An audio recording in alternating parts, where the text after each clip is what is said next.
Luck कमजोर लोगों का सबसे ताकतवर हथियार और इगोइस्टिक और घमंडी लोगों का सबसे बड़ा दुश्मन। आपने किसी न किसी के द्वारा ये जरूर सुना होगा कि वो उसने ये एग्जाम दिया और वो पढ़ने में भी बहुत अच्छा था, लेकिन उसका 1 नंबर से और 0.5 नंबर से उसका सिलेक्शन नहीं हो पाया। बेचारा का किस्मत बहुत खराब।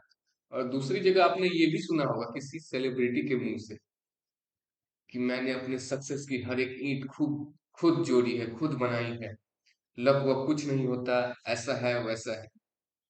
हालांकि यहाँ पे दोनों गलत हैं। कोई हार्डवर्क को इनकार कर रहा है, कोई लक को इनकार कर रहा है।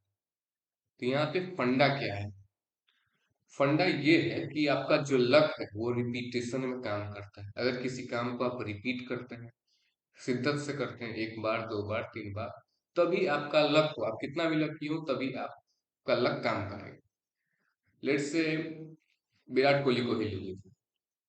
आप बहुत फेमस स्टार है, वो आप लोग जानते हो कितना टैलेंटेड है।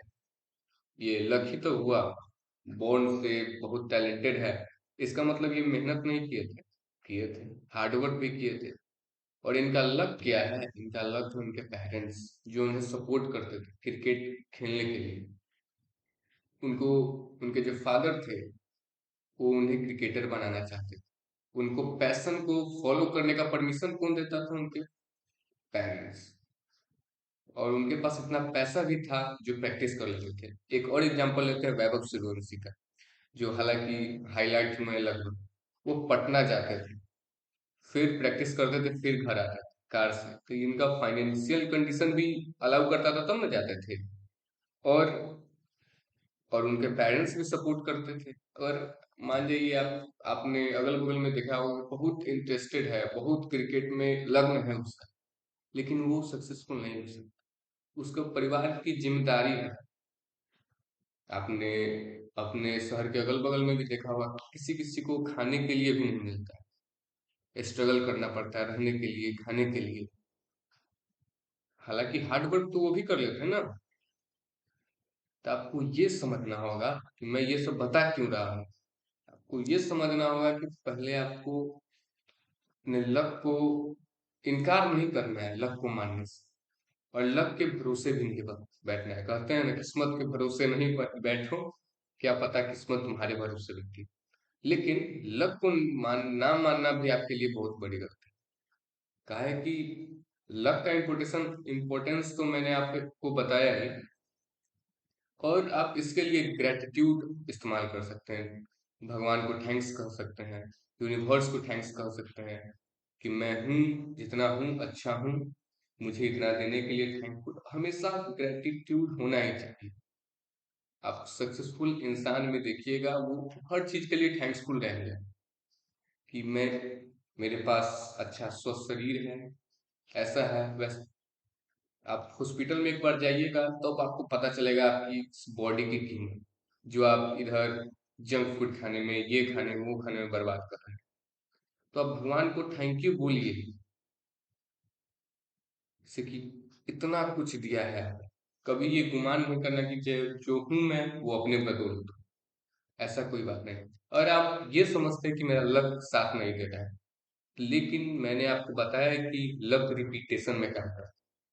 एम एस धोनी को ही ले लीजिए। वो एम एस धोनी मूवी आपने देखा होगा, बहुत स्ट्रगल करते हैं।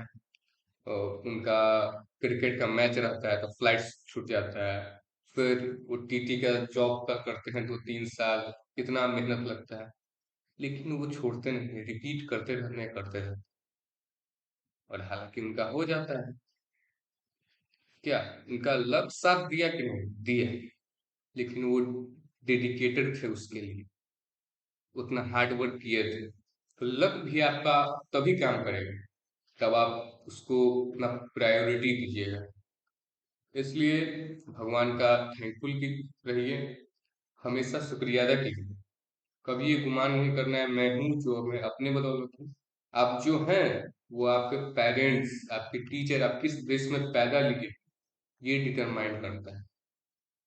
आपका माइंड जो शेप हुआ है जिस तरीके से।